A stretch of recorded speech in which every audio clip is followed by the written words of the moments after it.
In the summer of 2025, as the North American sun beat down on cities from coast to coast, a quiet storm was brewing across the Canadian border.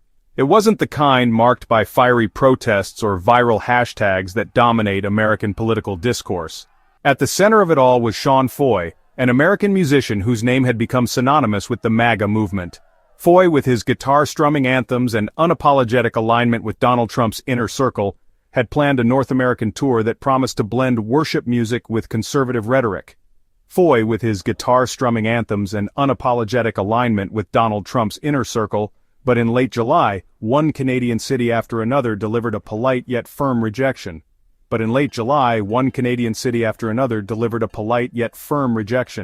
Canceling his shows and sending a message that resonated far beyond the concert halls. It started in Quebec City, where Foy was slated to perform at the Expo site venue on July 25th.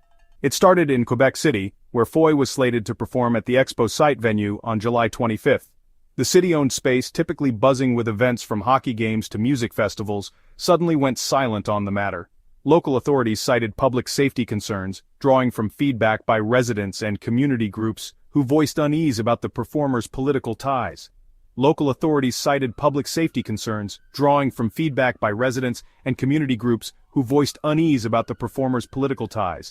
were no riots, no shouting matches echoing through the streets, just a quiet administrative decision, backed by a groundswell of local sentiment. It was silent resistance, a cultural stance that prioritized posture over pandemonium.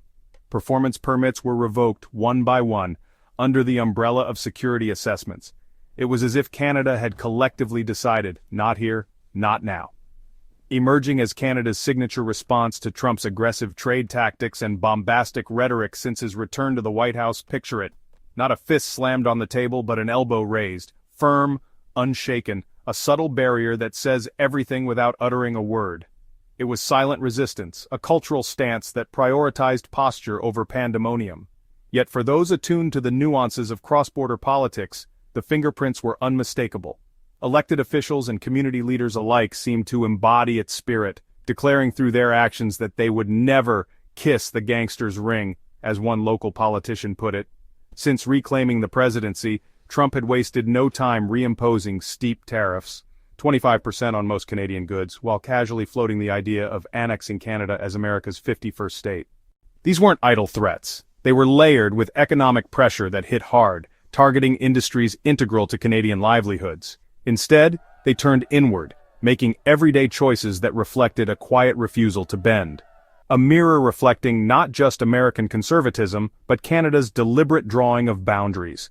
Each decision was localized, procedural, and rooted in the authority of city officials. Rather, it was about preserving public trust in shared spaces. Communities that proudly celebrate pride parades and diverse identities chose not to platform what they perceived as politicized worship that clashed with their values. As the dust settled on these cancellations, the elbows-up ethos lingered, no longer a trending topic online but woven into the fabric of Canada's cultural identity. When MAGA-affiliated performers like Foy arrived, Canadians didn't clash, they quietly closed the door, opting for their own artists and narratives. The response was etched in cancelled contracts, calm city statements, and a shared understanding that some messages simply didn't align with Canadian sensibilities. In this vein, Foy's tour mishaps highlighted a deeper truth about cross-border dynamics. It wasn't about exclusion for exclusion's sake, it was Canada asserting its sovereignty, choosing its own path in a world where American politics often overshadowed everything else. This cultural stance dovetailed seamlessly with economic actions that further underscored Canada's resolve. Consumer boycotts, those understated shifts in spending habits, emerged as a potent force, drawing ire from Trump himself. His hand-picked ambassador to Canada elaborated, pointing to grassroots reactions like boycotting U.S. travel and American alcohol as the culprits. But peel back the layers, and it revealed something profound. These quiet, collective choices were hitting where it hurt, reshaping economic realities without a megaphone in sight. Exports to the U.S., long the lifeblood of these industries, faced sudden barriers, leading to job cuts and uncertainty. Rather than retaliate with equal bombast, Canadians adjusted their behaviors.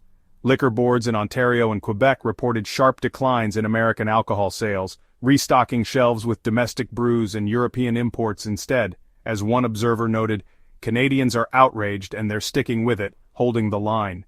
If Trump expected provinces to crumble under pressure, he had misjudged the room entirely. Across the political spectrum, premiers united in a message of economic sovereignty. Canadians had every right to protect their interests through their wallets. Bipartisan U.S. senators acknowledged the pain. Tourism-dependent states like Nevada saw sharp drops in Canadian visitors, who typically comprise 30% of international traffic. In Ottawa, many viewed Trump's rhetoric as fuel for their resolve. If being labeled mean and nasty meant refusing to yield under duress, then Canada wore the badge with pride. Trump's bluster might dominate headlines, but Canada's response, through everyday decisions by individuals, provinces, and leaders, demonstrated a different kind of strength, one rooted in quiet determination, proving that posture could outlast provocation. In early June 2025, when the president hiked duties to 50% on Canadian steel, the impact was swift and severe. For decades, Canada's steel industry had been intertwined with the U.S., with over 90% of exports heading south and nearly two-thirds of domestic consumption reliant on imports. Enter Prime Minister Mark Carney, whose background in finance lent a strategic calm to his leadership. The trade actions of the United States are further transforming global steel market dynamics and supply chains, he stated plainly. Let's be clear, Canada will be one of the countries most impacted by these developments. The response was multifaceted, starting with tariff rate quotas to stem the tide of cheap imports. Even FTA partners faced limits at 100% of prior levels, with the same penalty for overages. A targeted measure zeroed in on Chinese origin steel. Any product containing steel melted and poured in China, no matter the finishing location, would incur additional tariffs, except for U.S. steel, which remained exempt under existing agreements like CUSMA. Even FTA partners faced limits at 100% of prior levels with the same penalty for overages.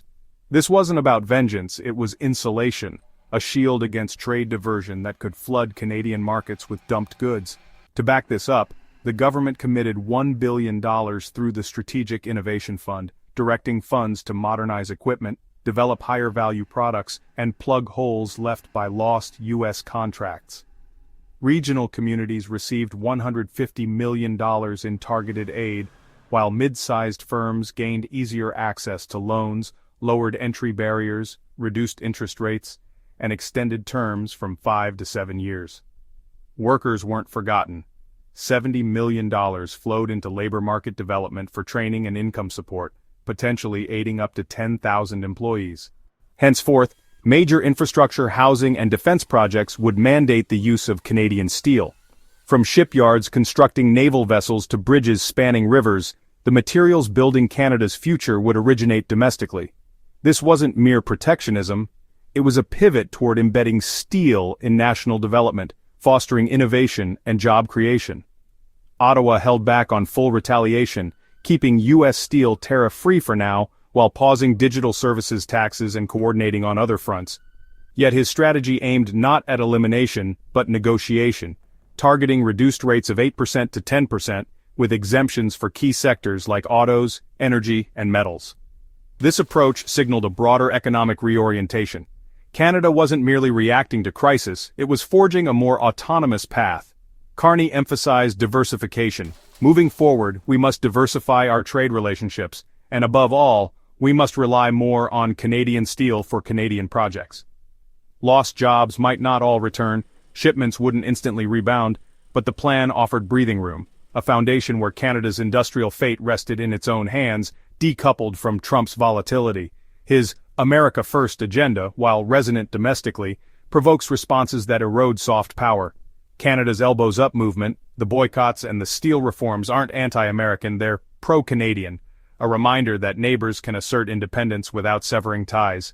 In the U.S., we've seen similar grassroots shifts. Think of the post-9/11 unity or the consumer-driven changes during economic downturns. But Canada's version feels uniquely restrained, a masterclass in quiet diplomacy. Provinces like Ontario and British Columbia aren't buckling, they're adapting, investing in local economies that could outlast any administration.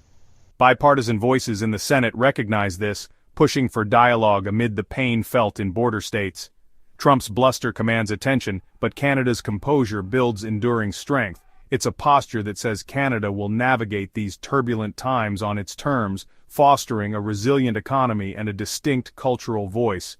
And in a world where American politics often sets the tone, that's a narrative worth watching, one that might inspire quieter forms of resistance elsewhere. For now, with concerts cancelled and steel strategies in motion, Canada stands firm, proving that sometimes, the most powerful statements are the ones left unsaid.